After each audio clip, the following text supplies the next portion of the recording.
Penyidik Kejati Maluku dalam waktu dekat serahkan berkas tahap 1 kasus dugaan korupsi Terminal Transit Paso.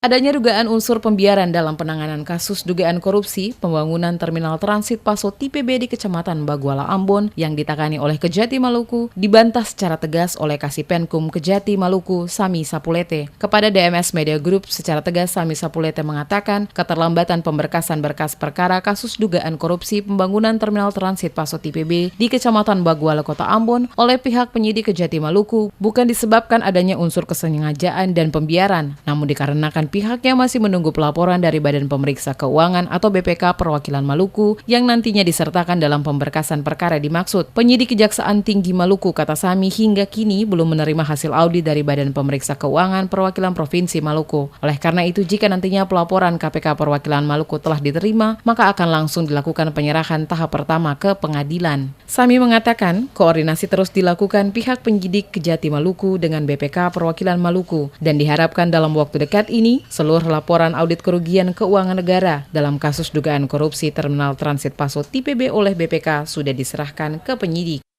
Kalau untuk perkara dugaan tindak pidana korupsi dalam pelaksanaan pekerjaan pembangunan Terminal Transit Paso Tipe B Ambon, saat ini penyidik sedang menunggu hasil audit dari BPK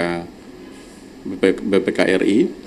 Nah, tetapi penyidik juga sedang melakukan pemberkasan terhadap berkas perkara dimaksud. Nanti kalau hasil audit sudah ada, tentunya akan dilampirkan dalam berkas perkara untuk kemudian dilakukan penyerahan tahap 1. Tetapi tentunya kita masih menunggu hasil audit dari BPK RI.